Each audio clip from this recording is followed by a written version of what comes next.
The Shadow War. What is really happening between Iran and Israel? For over 4 decades, Iran and Israel have been locked in a conflict that most of the world barely understands.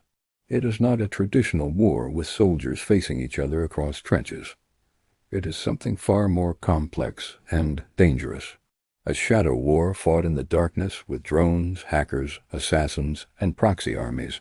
A chess game played across multiple countries where every move could trigger a regional catastrophe.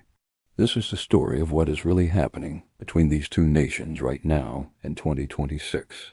This is not ancient history or religious theory. This is current events, real attacks, real deaths, real consequences that could reshape the entire Middle East. The foundation. How did we get here? To understand what is happening today, you need to understand that Iran and Israel were not always enemies. Before 1979, they were actually allies. Israel sold weapons to Iran. Iranian oil flowed to Israel. Israeli intelligence worked with Iranian intelligence against common enemies. Everything changed in 1979 when the Islamic Revolution overthrew the Shah of Iran. The new government led by Ayatollah Khomeini declared Israel an illegitimate state that must be destroyed. Iran stopped recognizing Israel's right to exist. The alliance turned into absolute hostility overnight. But why does Iran care so much about Israel? Iran is not even close to Israel geographically. They do not share a border. The answer is complicated and involves religion, politics, and regional power. The Iranian perspective. Iran's leaders say Israel is an occupying force in Palestinian lands. They position themselves as defenders of Palestinians and Muslims worldwide. The supreme leader of Iran regularly calls Israel the Zionist regime and predicts its destruction. This is not just talk. It is official government policy. But there's more to it than religion. Iran wants to be the dominant power in the Middle East. Israel, backed by the United States, stands in the way. Every weapon Israel destroys in Syria or Lebanon is a weapon Iran cannot use. Every Iranian scientist killed is a setback to Iran's nuclear program. Every sanction America places on Iran often comes after Israeli pressure. The Israeli perspective. Israel sees Iran as an existential threat. Iranian leaders have repeatedly called for Israel's destruction. Iran funds, trains, and arms groups like Hezbollah in Lebanon and Hamas in Gaza specifically to attack Israel. Iran is developing nuclear capabilities that could potentially create nuclear weapons. Israel's position is simple. A nuclear Iran is unacceptable and will be prevented by any means necessary. Israel also cannot forget history. The Holocaust taught Jews that when someone says they want to destroy you, believe them. Iran's leaders say they want to destroy Israel. Israel takes this seriously. The current situation, what is happening right now, as of March 2026, the conflict between Iran and Israel has reached levels of intensity not seen in years. Here's what is actually happening on the ground. Nuclear facilities under attack. Natanz nuclear facility minus 2021 to present. In April 2021, a massive explosion destroyed the underground centrifuge facility at Natanz, Iran's main nuclear enrichment site. Iran immediately blamed Israel. The attack set Iran's nuclear program back by at least 9 months. But it did not stop.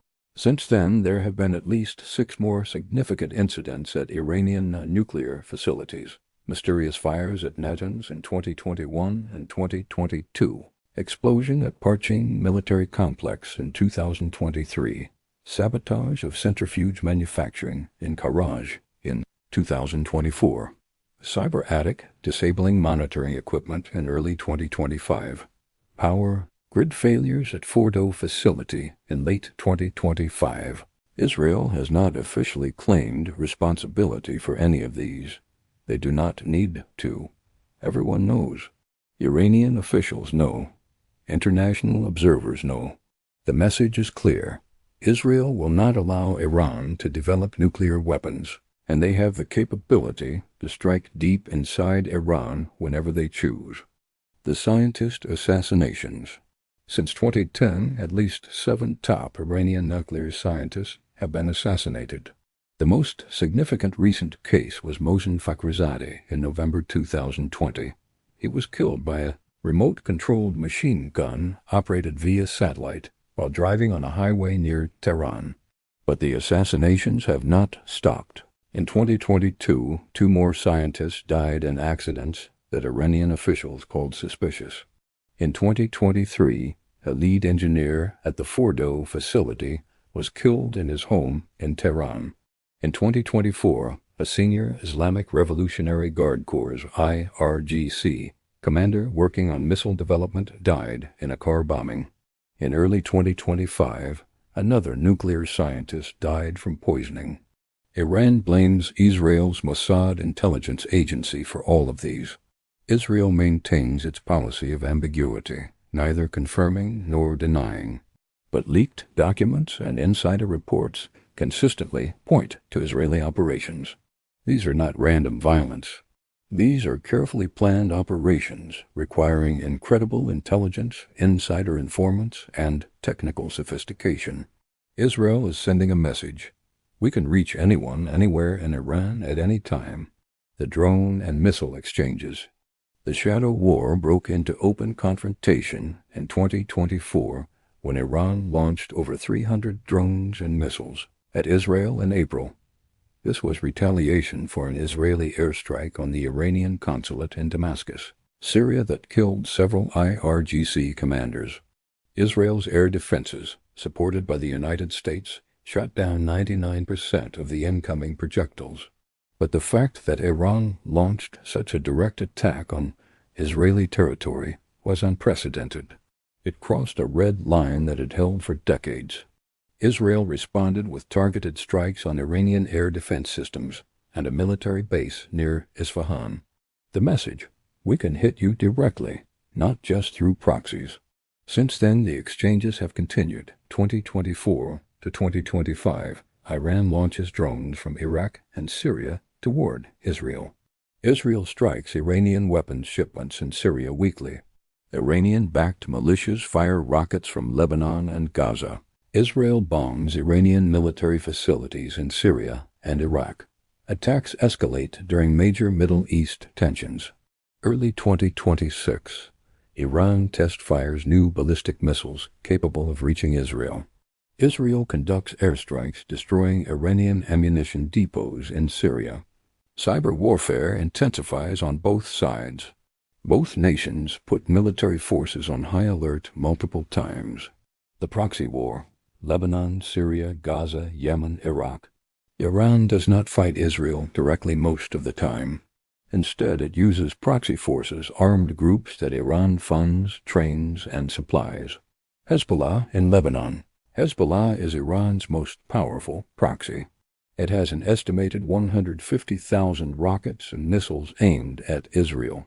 Iranian money, weapons, and training have turned Hezbollah from a small militia into an army more powerful than Lebanon's actual military. Recent developments. Israel regularly strikes Hezbollah weapons convoys coming from Syria. Hezbollah fires anti-tank missiles and rockets at Israeli positions monthly. Underground tunnels from Lebanon into Israel are discovered and destroyed. Both sides prepare for potential full-scale war. Syria. Syria is the highway for Iranian weapons flowing to Hezbollah. Iran has established military bases across Syria with thousands of Iranian forces and Iranian-backed militias. Israel has conducted over 500 airstrikes in Syria since 2017, targeting Iranian weapons depots. Hezbollah ammunition storage. Iranian command centers. Syrian air defense systems protecting Iranian assets. Iranian military advisors. This happens so regularly now that it barely makes international news anymore. Gaza. Hamas and Islamic Jihad in Gaza receive Iranian funding, weapons, and training. The rockets fired at Israel from Gaza often come from Iranian designs and Iranian money. After the October 2023 Gaza war, evidence showed Iranian-designed drones used by Hamas. Iranian rockets and rocket technology. Iranian training for tunnel construction. Iranian financial support of $100 million plus annually. Yemen. The Houthi rebels in Yemen are another Iranian proxy. They have launched drones and missiles at Israel and attacked ships in the Red Sea. Iran provides them with weapons technology and training. Iraq. Iranian-backed militias in Iraq regularly launch drones and rockets toward Israel, often being intercepted over Jordan or Syria. The cyber warfare, the conflict is not just physical. Iran and Israel are engaged in sophisticated cyber warfare. Israeli attacks on Iran. Stuxnet virus 2010 destroyed 1,000 centrifuges at Natanz. Repeated attacks on Iranian infrastructure, including trains, ports, gas stations. Hacking of Iranian government databases. Disruption of Iranian missile guidance systems. Deletion of data from Iranian military computers. Iranian attacks on Israel. Attempted hacks on Israeli water systems 2020. Cyber attacks on Israeli hospitals and businesses. Attempts to disrupt Israeli critical infrastructure.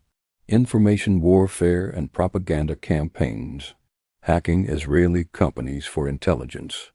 Israel is generally considered more sophisticated in cyber capabilities, but Iran is improving rapidly and has conducted destructive attacks. The nuclear question, the core of the conflict. Everything comes back to this: Iran's nuclear program. What Iran says. Iran insists its nuclear program is purely for peaceful energy production and medical research. Iran signed the Nuclear Non-Proliferation Treaty and allows international inspectors into some facilities.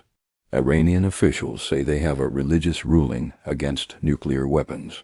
What Israel and much of the West believes. Iran is developing the capability to build nuclear weapons.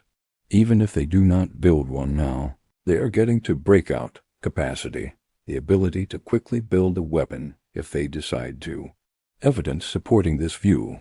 Iran enriching uranium to 60% purity. Weapons require 90%, but 60% is close. Iran blocking international inspectors from key facilities. Iran developing advanced centrifuges that can enrich faster. Iran researching weapons-relevant technology according to IAEA reports. Iran building facilities deep underground. Why hide peaceful energy production? Israel's red line. Israeli Prime Minister Benjamin Netanyahu has stated clearly and repeatedly, Israel will not allow Iran to obtain nuclear weapons, period. If diplomatic solutions fail, Israel will use military force to prevent it. This is not an empty threat. Israel has done it before. 1981. Israel bombed Iraq's Osirak nuclear reactor. 2007. Israel destroyed Syria's nuclear facility. The question is not if Israel will strike Iran's nuclear facilities if Iran gets too close to a weapon. The question is when and how.